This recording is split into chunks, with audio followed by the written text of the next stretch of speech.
All right, so welcome to Braga, everybody. Check out this bus station, man. I mean, it's a complete history of Braga.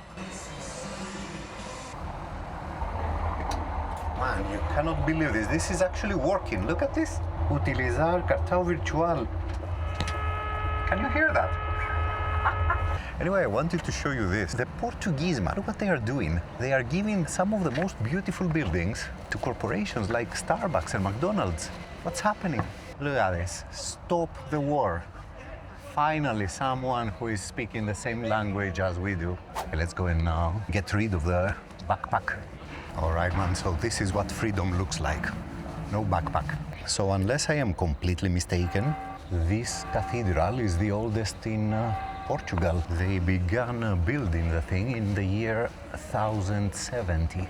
And also Braga is one of those places, cities that helped establishing the new country, the Portus Cale. I mean, Porto is one of them, Guimaraes we will go at some point is another. I think Guimaraes is the birthplace of the first king. Whoa. The cathedral agrees. So the bishops of these cities played an essential role in the crowning of the first kings of Portugal and the ones to follow. And another thing, here in Braga, in 1926, began what they called, back then, the Revolution of 1926. Essentially a military coup that replaced a very chaotic parliamentary system of those days with a military dictatorship that ended up lasting almost 50 years. It's no surprise that something like this started in Braga, the city with the oldest cathedral, a city that back in those days was considered a very conservative city, in direct opposition to the more liberal, anti-clerical capital of Lisbon, you know? So according to Google Maps, this is the Antigo Pacho Archiepiscopal, the old bishop's palace. Wow. That is probably the funniest looking dragon I've ever seen, man. Ready for heaven.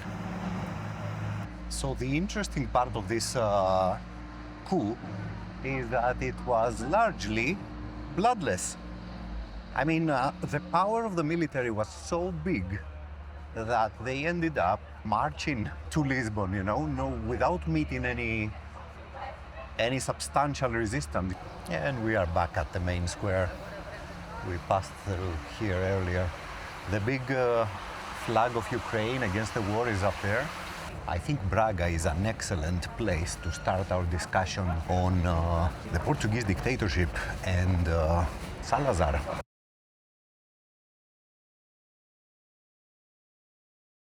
I tell you what, these are some weird statues. Look at this, tiramisum. Right, so let's start with the obvious. Look at this chubby guy standing proudly on the pedestal next to the church. So this here is the General Manuel Gomes da Costa. This general led the military coup that completely destroyed the democratically elected first republic.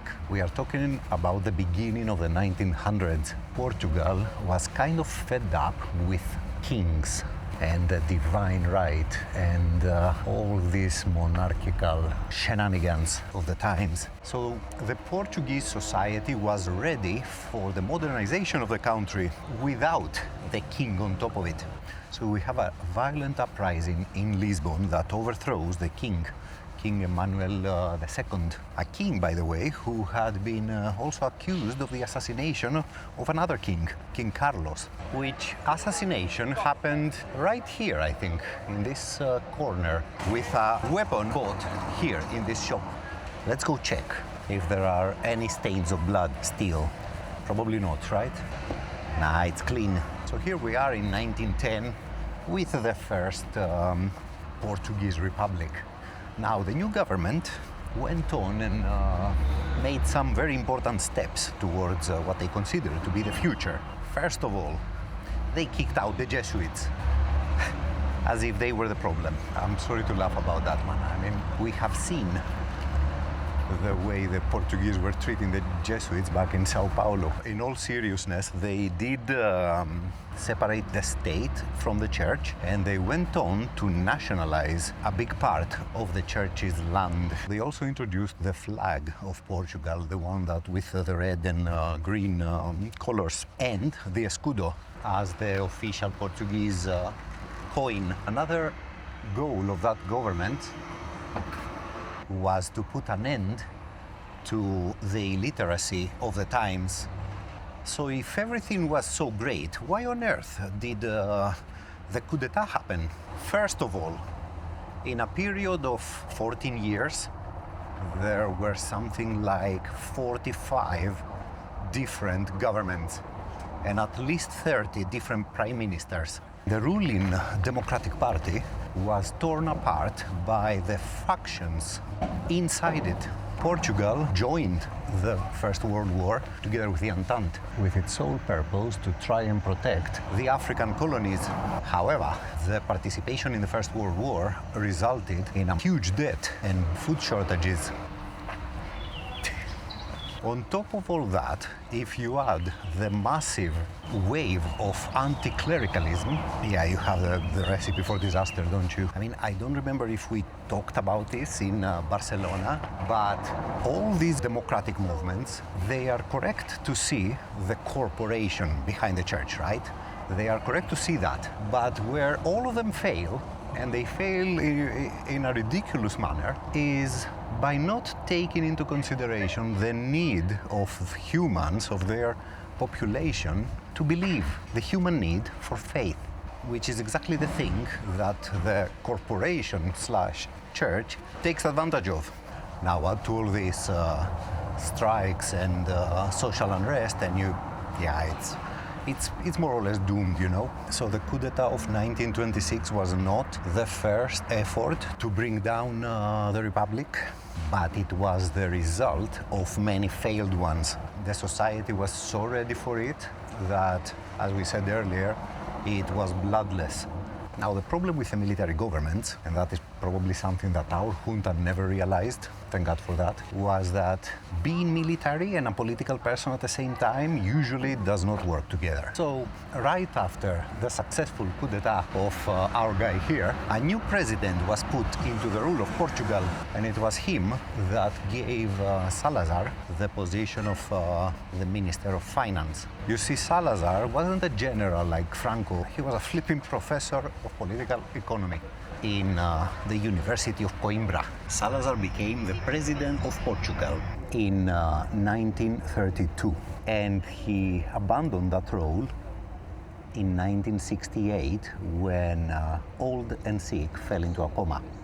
So Salazar is your typical anti-communist, anti-socialist, anti-all of that. However, he is also opposing the current of fascism and Nazism. As a matter of fact, he talks about them as having a Caesar syndrome.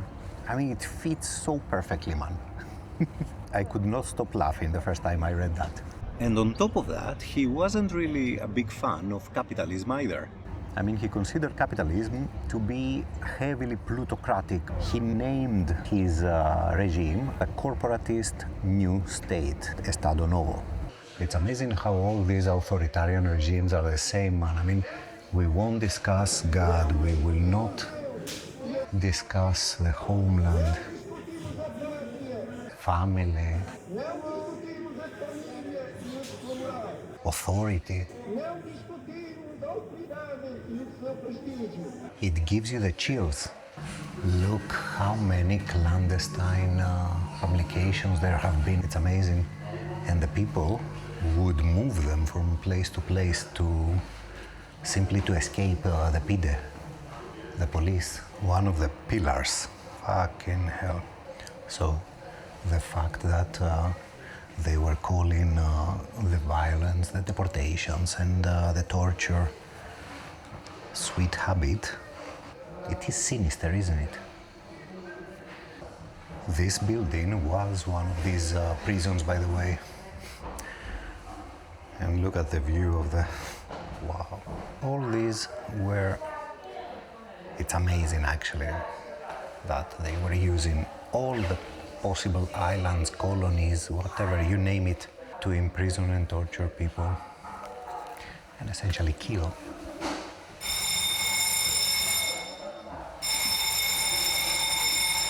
Imagine trying to sleep and having this constantly ringing. Whoa.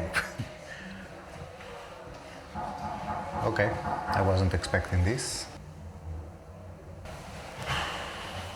He kept Portugal neutral during the Second World War. And not only that, but, you know, under the radar, he kind of helped the Allies. As a matter of fact, after the Second World War, Portugal, despite the fact that they were a dictatorship, they were part of, in the formation of the world organizations that we now know. I mean, they were one of the founding members of NATO, and they also became a member of the United Nations, an organization that failed miserably in playing its role, but that's another story.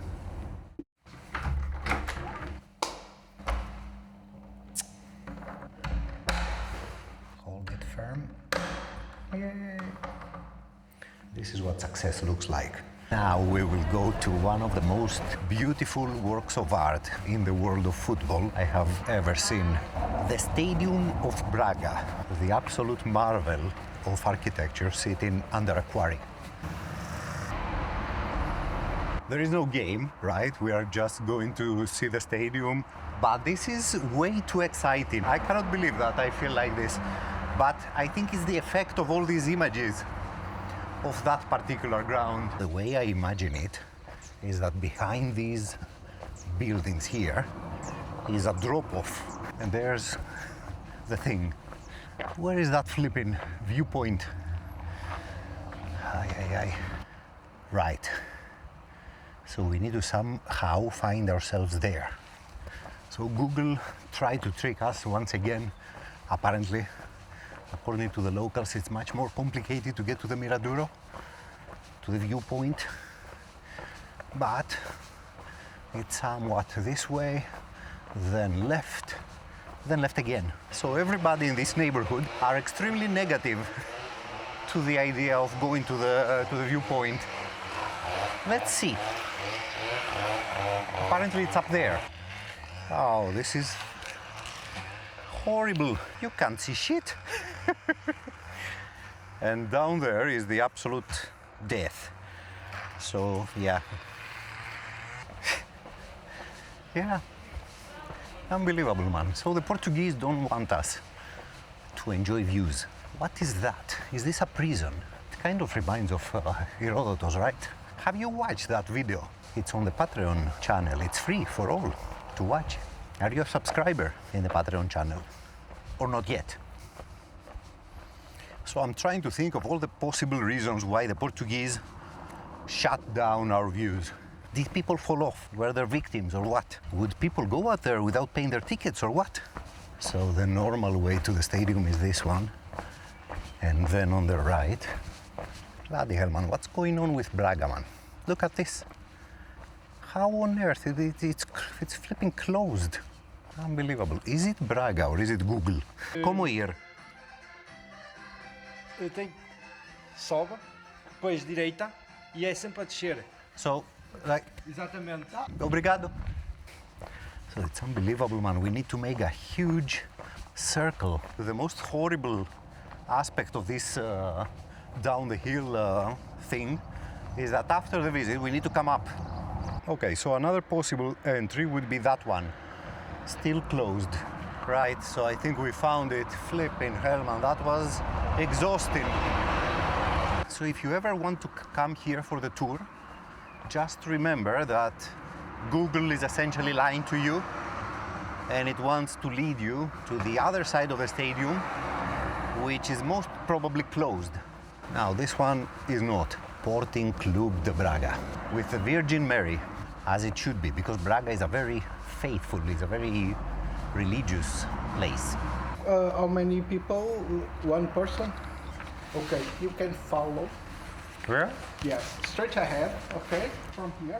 From here, yeah. From here, P1, you follow the P1. P1. You're gonna pass in a tunnel. Yeah. Below you have a part, the entrance is in the right side, okay? Thank you. You enter second door off the left, you give this ticket to the lady there, okay? Thank you. Why is it so complex, man? Cups. More cups. Look at all these cups, man. Who would have thought? What is that? Friendships with Manchester United? Messing up with their own crowd?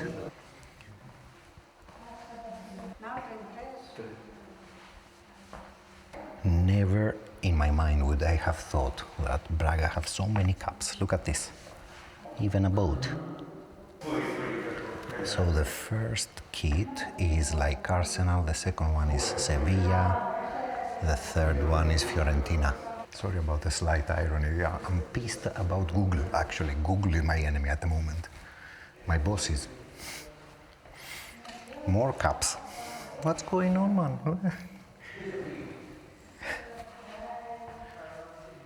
So check this out. Is this the original ground? Because I read that the Estado Novo, the new state of Salazar, actually built stuff for Braga. Is this the one they built before this one? So check this out. These are the owners of the team. Braga have never won the league. They have won the Cup of Portugal and the League Cup.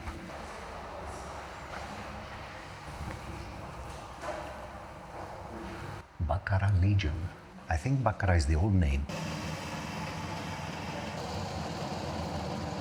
All right, people, the moment of truth. I mean, imagine a team playing in a stadium like that, under that. Let's clean the thing first. This is close to Bilbao, if I'm honest. It's not comfortable at all, which probably keeps them on edge. Look at the view these players have, man. This is what they see before coming into play. There is a certain wow factor, isn't it? So I read somewhere that the way this cover is designed is to resemble an Inca bridge, something like that. Don't quote me on any of this. So there is netting up there. Could that be for the visitors? These plants, man, I absolutely love them. It's close to incredible what these people have done, man. So they exploded the thing with dynamite, and now this stand is sitting comfortably on the rock, while that one is a proper built one. Imagine having your lunch here. Look how high this thing is, man. Flipping, oh, this is dangerous. I cannot believe that the Portuguese have built something like this, while our cover in Crete has fallen apart.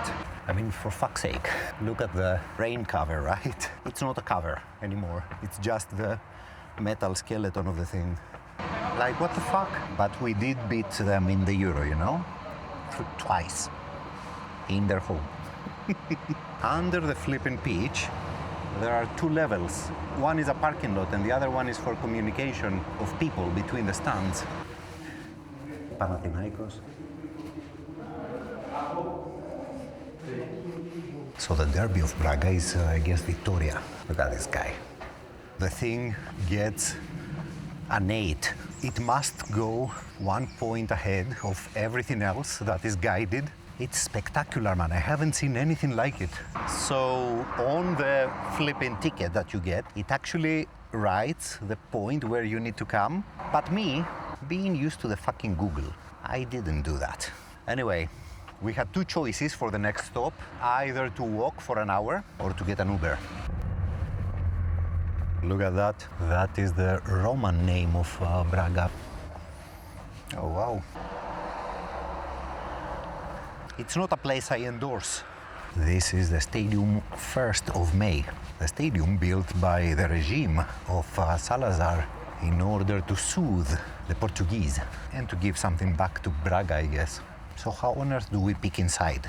That is the old banner of Braga, right? Somos guerreros, somos dominio. Minho, by the way, is the area. I think the derby with Vitoria is called like that, Derby Dominio. I mean, look at this. Even the light, it's massive cement. I tell you what, Salazar was not joking, man. So I think one of the most famous strategies of Salazar during his regime were the 3 Fs. It was Fatima, Fado, I'm trying to speak in Portuguese accent, you know, and football. That was, I think I butchered it, that was Brazilian, wasn't it? All 3 of them were aimed to tame the society. He would use the Catholic faith to support a faith system for the population. Fado, I guess Fado represented nostalgia, if anything. As for football, despite the fact that Salazar himself did not like football, he agreed with his office to actually support it in order to keep the working class of the times under control. Now, for someone like me who actually loves the sport, it makes me angry, you know? And I think that probably the most important example in that, in what we are talking about, is Eusebio, right? Eusebio was considered by Salazar as a national treasure. He made an effort to portray Portugal as the, you know, the happy multicultural country. However, when Eusebio asked to get a transfer to Italy, he fiercely objected that desire of the player. Eusebio, of course, being born in the city then called Lourenço Marques, now it's called Maputo, in Mozambique, a city that will play a role in one of the future projects of this channel, but because it is a complicated and somewhat dangerous project, you will need to wait a little bit for it. But I'm just teasing, you know.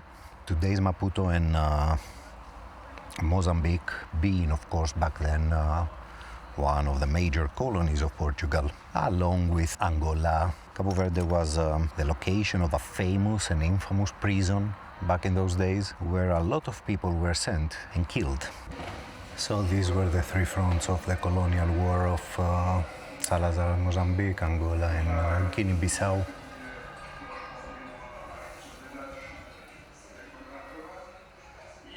"13-year war, man." The guy dragged Portugal in a 13-year war. The fact that there are so many people, especially in our football, that are carrying these flags, these proud colonial flags, you know, is eerie. The people resisting the dictatorship, even for them, it was kind of difficult to imagine Portugal without the colonies, you know, because they had grown up in this. That is something that I never thought of. Incredible. Yeah, man. Amilcar Cabral. Having spent 10 years in the Netherlands, it's such a refreshing thing to see posters like this in the Dutch language, isn't it? So yeah, anyway, we will talk a little bit more about Eusebio when we reach Lisbon, but that's more or less it from this mega structure of cement. Look at all these brats from Betis placing their stickers on the Braga thing. Welcome to Braga, amigos. One of the most fascinating stadium experiences like ever. Braga Ville! I love you, Braga! What he said? Look at this, look at the brats from Vitoria. It would be a lie to say that I didn't enjoy myself here.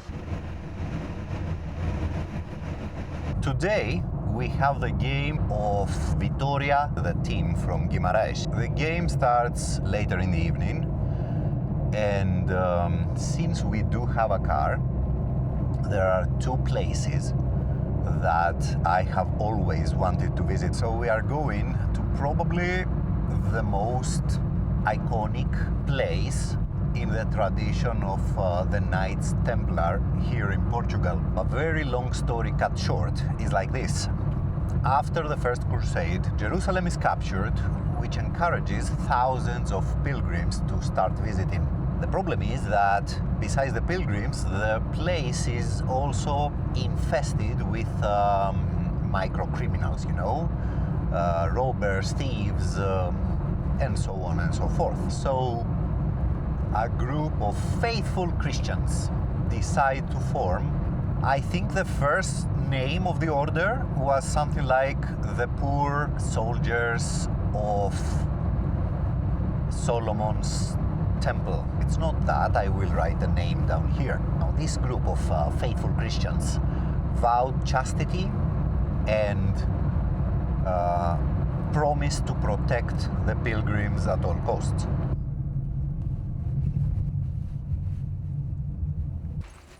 Look at this, man, the Convent of Christ. A convent directly associated with the Knights Templar here in Portugal, probably the most eloquent of all sites. That being said, they were also fierce warriors. I mean, they took on Saladin in many occasions with a pretty substantial victory record. Besides being fierce warriors, besides winning wars for the Pope,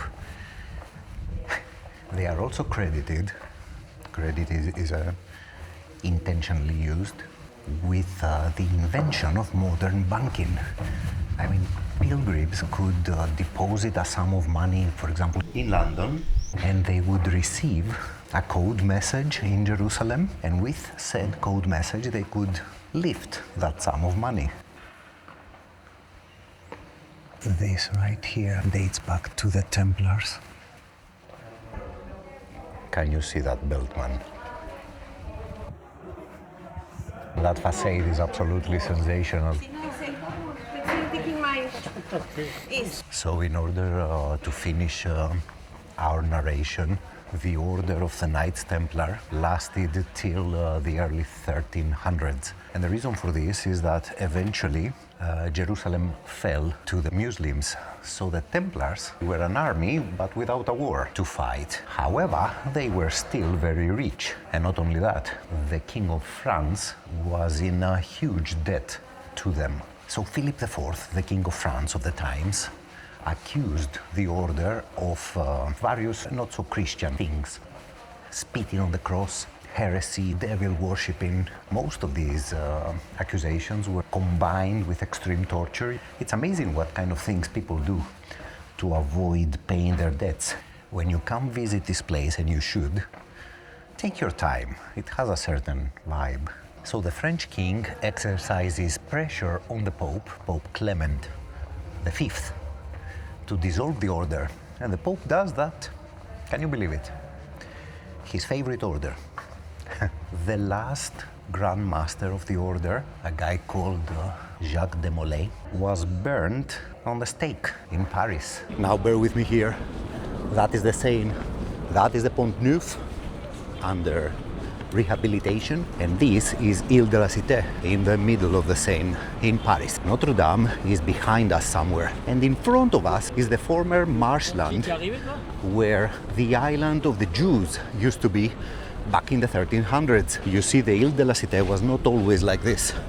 It used to end a little bit further back of this point here, the beginning of the Pont Neuf. This is the place where King Philip IV, together with Pope Clement V, decided to fry Jacques de Molay like a chicken instead of paying their debts. What do you lot think about this, man? This is European politics, man. Instead of paying your debts, burn burn the guy you owe to alive. What the hell? What's there to lose? Is there anything to lose? Anyway, that's more or less all from the Seine back to the Convent of Christ.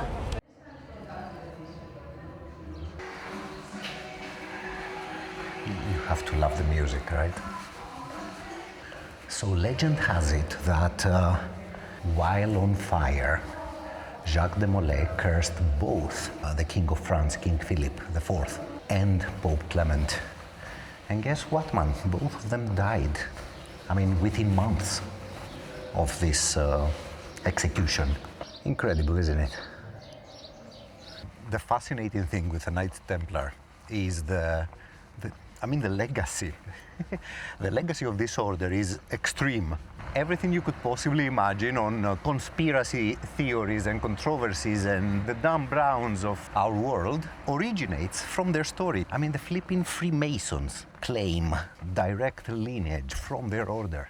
The Holy Grail, the Templars are supposed to have hidden it in the Mount of the Temple in Jerusalem, or the Shroud of Turin has supposedly been in Templar possession. Look at this. We have a unique example of a Knights Templar.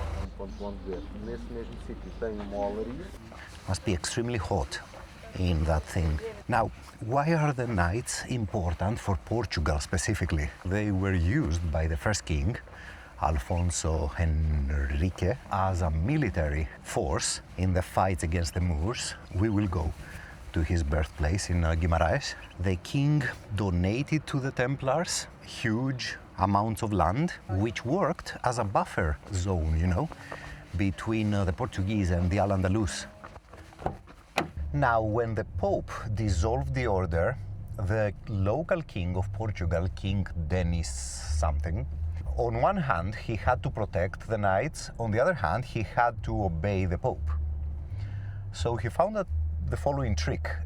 He accepted the dissolve of the order, and he renamed the knights to the Knights of Christ. So literally in a day, this convent here was turned from the headquarters of the Knights Templar to their successors, which were essentially the same people. Probably the most important symbolism of the whole thing is the cross. The cross that Vasco da Gama had on the ships to India, or Cabral when he reached Brazil, is essentially a modified version of the original cross that the Templars had. I don't know, man. I mean, fascinating, absolutely fascinating stories, all of these. Now let's go, because we have to reach the second spot that was essential for me to visit here in Portugal, although I do have a feeling that this will be a complete scam, judging by the weather, but let's go. What is this, man? The biggest waves on the planet, allegedly. By the way, I removed the jacket and everybody's laughing for some reason. The locals don't really like Corinthians here. Either that, or most of them are immigrants from Brazil who support other teams. The waves, man, the waves, dude. Where are they? They're nowhere. So this is Nazare. Where are the waves, man? What I see down there is pretty ordinary. What a bitch. This is kind of edgy. And that's the famous lighthouse. Does it make any kind of sense to go there? Probably not. So I had a look on the phone, and it does say that the best period to come here is the winter, and not only that, but preferably during a storm. And today we are nowhere near these two factors. The waves, dude. It's amazing how misguided I am, man. I actually drove here expecting to see waves, and only after I parked I realized, okay, something fishy here. We missed the waves, dude. All right, man, so this is Coimbra. It used to be the capital before Lisbon. Thus, this city is the burial place of the first two kings, to the major disappointment and fury of the people, of the good people of Guimaraes. Man, it looks gorgeous, not gonna lie. Anyway, I think that the whole burial thing with the king is over there. And I think they are preparing to sing that local fado. I mean, I see they're wearing all these black capes. I feel so stupid with the stop in Nazare, man. We should have come here. This is a gorgeous place. Right. So we have parked completely illegally here, but because of the special nature of the day, the two policemen who have closed the road They said, okay, do what you want, but move fast. So we are moving fast. Look at that thing, man. The thing is vertical. So the reason why I'm going up is with the hope to reach the flipping university at some point. Because the university of this city, first off, is functioning continuously since the 1200s or something. And not only that, but it was the university where Salazar was teaching. The Prat was actually a teacher here. Look at this, man. It's written in Greek, man. Midis agiometritos isito. Não, em Lisboa. What a place. And who is that chap here? Look at this. He has a mustache like Hitler. This is the king that oversaw the flipping conquering of Brazil, man, and the expansion of the Portuguese Empire to the maximum. Okay, so let's avoid talking about this for a moment. The building is gorgeous. And the view, man, is phenomenal. Look at that bridge and the Mondego River. Under it, Salazar was a professor of economics, but I have no idea which one of these was his faculty, you know?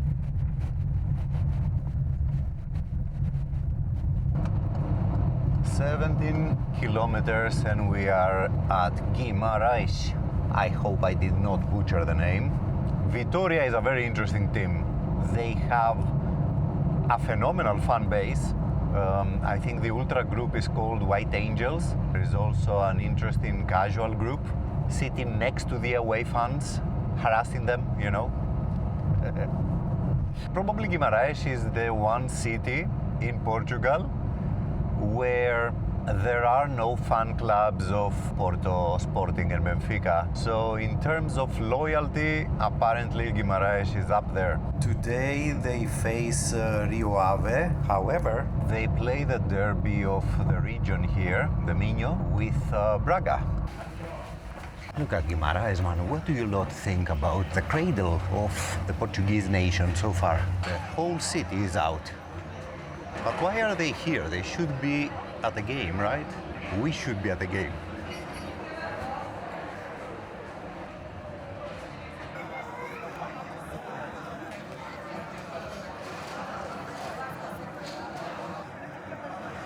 Up there is the castle of the city and the place where Alfonso Henrique, the first king of Portugal, was born, but not buried. And also, there is another important detail concerning Guimaraes. It was here one of the battles that gave Portugal its independence from Leon, you know, from the Spanish. Look at Alfonso here, celebrating his victories against the army of his mother, against Mommy. So yeah, man, Alfonso Henriquez, he fights the good fight, he beats his mother and her lover in battle, and essentially guarantees the future of Portugal as an independent from Leon kingdom. And then you saw what happened then, right? We have already talked about it. Now the castle itself, it also served a purpose, was protection against who else? The Moors, but also the Vikings. Apparently, the Vikings were also a troublesome invading species. As for Spain, we talked about Leon, right? The Kingdom of Leon. This is essentially Spain, but Spain did not exist back then. Leon merged with Castilla, and these two, together with Aragon and Barcelona, essentially formed Spain. And it was official with the marriage of this famous couple that we have so many times mentioned in this channel and in the last 3 or 4 videos, Isabella and Ferdinand, whose first act as king and queen was to send Columbus to discover stuff.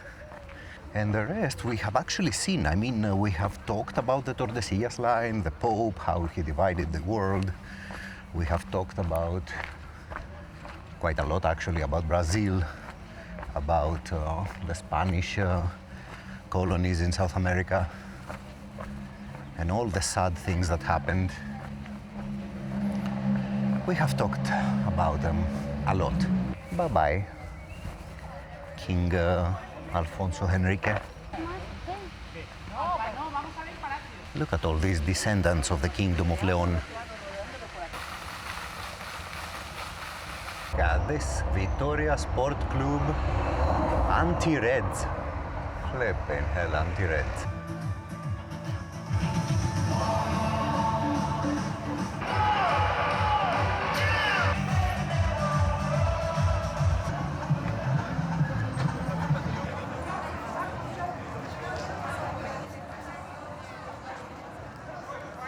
Look at this man, Estadio Alfonso Enriquez, who is also the guy on the badge. Lovely.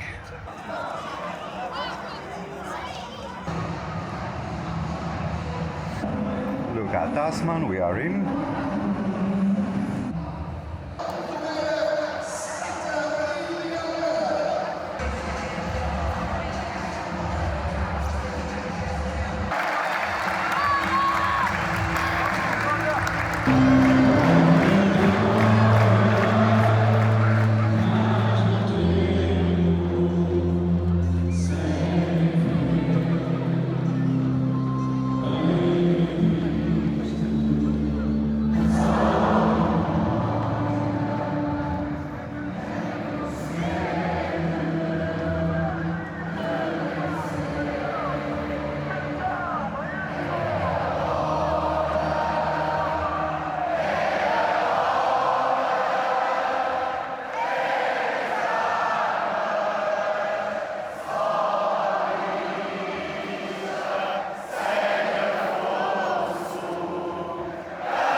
Cheers, people.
All right, so today is the morning after the Vitoria Sport Club game against Rio Ave.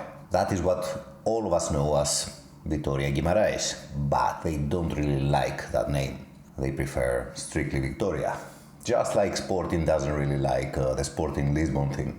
But I have comments, man. I mean, what's happening in Portugal? So this is the second game that I've been present to where some insane things are happening. First of all, I'm looking at the Ultras, right? I'm looking at the White Angels. Yeah, I think it's because of the actions and the folklore and everything of the White Angels that I really wanted to see Vitoria, right? Because of the tradition and the folklore and everything. First of all, the stadium looks awesome. I mean, it's very beautiful. Reminds a little bit of the Boa Vista Stadium or the Ferraris in some ways, half of it at least. Anyway, the stadium is nice. It's really nice. So I'm looking at the stand of the White Angels, and immediately it's off. I mean, they have the huge banner, their main banner, the huge banner, and they occupy 1/10 of the stand, which immediately, it doesn't look good. The game starts, they expose this humongous banner, which is a very nice welcoming to the team. However, everything is very big, while the group itself looks very small. No offense, I truly admire that specific group for everything in the past. On top of that, there is a second group that is standing on the same stand as me, on the edge. So there are totally different groups in totally different sectors of the stadium. They don't sing the same stuff, so immediately something is off, you know? On top of that, the stadium is half empty. The White Angels make a very nice pyro show, lovely. I enjoyed every minute of it. However, immediately thereafter, they start fighting. I'm not entirely sure who they fought. I thought they were fighting with each other for some reason, but the people sitting next to me told me that they are probably fighting other people from that stand. I repeat, that stand, the Ultras stand, is occupied by Ultras in that specific game, only 10% of it. The rest of the people on that stand are normal fans, you know? So the guy sitting next to me told me, look, probably they are fighting with someone who got upset or nervous with all the pyro. It's incredible how bad this looks, man. My humble opinion on this, because as you all know, we have opinions here. You cannot always be, you know, the isolated few and treat the rest of the stadium like, I don't know, ignorant. You kind of need the rest of the stadium to work with you. You need the local society of the city to, if not necessarily sympathize with you, but to be able to work together, you know? It feels like this, especially here in Portugal. I didn't expect to see all these things. So yeah, I think that the Ultras need to work with the people of their city, because in the end of the day, they represent that city, you know? They represent the local society. You cannot be fighting people because they didn't like your pyro. You need to be talking, communicating with the city, with your fellow citizens in the end of the day. And on top of that, when everything finished, they start singing a song against the rest of the stadium. And the rest of the stadium is aggressively booing them. Yeah, this says it all, I guess. Now, if we are serious, it's not the first time that something like this happens. I remember Atalanta, when they stopped that game with Milan for Sandri, I remember the rest of the stadium did not agree with that. Okay, that is something extreme, right? It's an assassination, it's something extreme. You cannot do that with for Pyro, man. I mean, come on now. And I remember some funny stories. I mean, I don't remember which fan base it was, also in Italy, that was singing Canta con noi, pubblico di merda, cursing on the rest of the stadium for not singing. I mean, that's funny. That's banter. Yeah, I don't know what to say. This is the current situation in Portugal. It doesn't really make sense. That's my 2 cents on the Vitoria game, man. I mean, come on now.